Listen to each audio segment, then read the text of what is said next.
পালিয়ে গেছেন। কতটা ইররেসপন্সিবল হলে গোটা জাতিকে আজকে একটা শূন্য অবস্থায় ফেলে দিয়ে তিনি এইভাবে চলে গেছেন। এখান থেকে বোঝা যায় তার যে আসল চরিত্র, সেই চরিত্র। আজকে আমি শ্রদ্ধা জানাতে চাই, প্রাণ ভরে আমাদের শ্রদ্ধা নিবেদন করতে চাই সেই সমস্ত শহীদদের। প্রায় 1000 খানেক শহীদ হবে যারা এই আন্দোলনে শহীদ হয়েছেন। আমি আবারও আমার শ্রদ্ধা, আমার অভিবাদন, শুভেচ্ছা জানাতে চাই আমাদের বীর সেনানীদেরকে, এই ছাত্রদেরকে যারা আজকে এই অসম্ভবকে সম্ভব করেছেন। আপনারা জানেন যে দীর্ঘ প্রায় 16 বছর আমরা এই স্বৈরাচারী সরকারের বিরুদ্ধে সংগ্রাম করছি, লড়াই করছি। ইতিমধ্যে তারা আমাদের দেশনেত্রী বেগম খালেদা জিয়া, আমাদের চেয়ারপারসন, তাকে অন্যায়ভাবে সাজা দিয়ে তাকে কারাগারে পাঠিয়েছে। আমাদের হাজার হাজার নেতা কর্মীকে তারা অন্যায়ভাবে সাজা দিয়ে জেলে দিয়েছে। আমাদের প্রায় 60 লক্ষ মানুষের বিরুদ্ধে তারা মিথ্যা মামলা দিয়েছে এবং অকথ্য নির্যাতন নিপীড়ন চালিয়েছে এই হাসিনার সরকারের যারা দায়িত্বপ্রাপ্ত ছিলেন বিভিন্ন বিভাগে।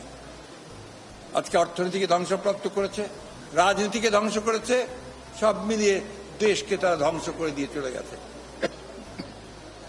আল্লাহর কাছে অশেষ শুকরিয়া আদায় করি যে আল্লাহর অশেষ রহমতে আজকে এই ভয়াবহ দানবের হাত থেকে জাতি, দেশ আজকে মুক্তি পেল। আজকে আমি ধন্যবাদ জানাতে চাই দেশপ্রেমিক সেনাবাহিনীকে যে তারা আজকে উপযুক্ত সময়ে পদক্ষেপ নিয়েছেন। পদক্ষেপ নিয়ে তারা আজকে এই আমাদেরকে সমস্ত রাজনৈতিক দলগুলোকে তারা আজকে এখানে ডেকে নিয়ে এসেছিলেন আলোচনা করার জন্য। তারা যারা আন্দোলনের মূল নেতা, ছাত্র নেতা, সমন্বয়, তাদের সঙ্গে কথা বলছেন, কথা বলে নিয়ে এসেছেন। তারা রাষ্ট্রপতির সঙ্গে আজকে কথা বলে কতগুলো মৌলিক বিষয়ে সিদ্ধান্ত হয়েছে।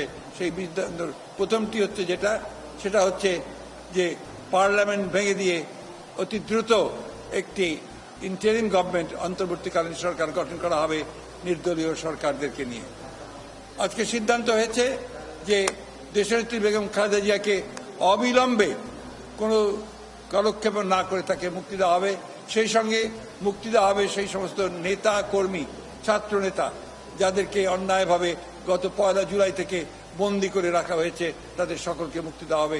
রাজনৈতিক কারণে যাদেরকে বন্দী করে রাখা হয়েছে মুক্তি দেওয়া হবে সেই সমস্ত মানুষদেরকে যারা অন্যায়ভাবে কারাগারে আটক হয়ে রয়েছে। সিদ্ধান্ত হয়েছে যে এখন এই হাসিনার পালিয়ে যাওয়া পদত্যাগের পরে যে অবস্থা সৃষ্টি হয়েছে, সেই অবস্থা, বিশেষ করে আইন শৃঙ্খলা পরিস্থিতি যে অবস্থা সৃষ্টি হয়েছে, এই আইন শৃঙ্খলা পরিস্থিতিকে নিয়ন্ত্রণে আনার জন্য সমস্ত রাজনৈতিক দলগুলো তারা কাজ করবেন, ছাত্র নেতারা কাজ করবেন, ছাত্ররা কাজ করবেন। আমি আজকে আপনাদের মাধ্যমে এই আবেদন জানাতে চাই সমগ্র দেশবাসীকে যে আসুন, আমরা একটা বড় বিজয়, বড় সাফল্য অর্জন করেছি। সেই সাফল্যকে ধরে রাখতে আমরা যেন আবার সেটাকে অন্যদিকে প্রবাহিত না হয়, সেই জন্য নিজেরা সংযমের পরিচয় দেই। ক্রোধ, ঘৃণা বা প্রতিশোধের বশবর্তী হয়ে আমরা যেন কাউকে আক্রমণ না করি, কোনো প্রতিষ্ঠানের ক্ষতি না করি। বিশেষ করে আমাদের যে সমস্ত বন্ধুরা, ভাইয়েরা আমাদের সঙ্গে আছেন, আমাদের ধর্মীয়ভাবে তারা যা সংখ্যালঘু, তাদের উপরে কোনো যেন আক্রমণ না হয়, তাদেরকে প্রোটেক্ট করা, তাদেরকে রক্ষা করা কিন্তু আমাদের পবিত্র দায়িত্ব। তাই আপনাদের মধ্য দিয়ে আমি আমাদের দলের সকল স্তরের নেতা কর্মীদেরকে আবেদন জানাতে চাই যে আপনারা সবাই নেমে পড়ে এই ভয়াবহ যে প্রবণতা দেখা দিয়েছে, এই প্রবণতা থেকে দেশকে রক্ষা করুন। কাউকে সেই সুযোগ নিতে দেবেন না যে সুযোগে দুর্বৃত্তরা বা দুষ্কৃতিকারীরা অন্যের উপরে আঘাত আনবে। এই অনুরোধ আমি দেশবাসীকে জানাতে চাই যে আসুন, আজকে জাতির এই ক্রান্তি লগ্নে আজকে আমরা সামরিক বাহিনীকে সহযোগিতা করব, একই সঙ্গে আমরা নিজেদেরকে ঐক্যবদ্ধ করে এই দেশকে রক্ষা করব এবং সমস্ত অন্যায় অত্যাচারের প্রতিবাদে আমরা আবার ঐক্যবদ্ধ হয়েছি। এই ঐক্যকে দৃঢ় করে রেখে দেশকে আমরা দেশের শত্রুদের হাত থেকে, বাইরের শত্রুদের হাত থেকে আমরা অবশ্যই তাদেরকে রক্ষা করব।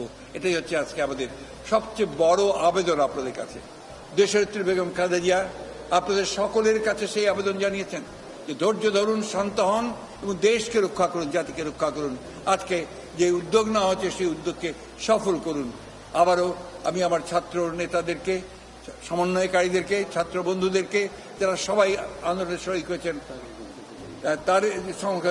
তাদেরকে আমরা আজকে সহযোগিতা করি এবং তাদেরকে অভিবাদন জানাই।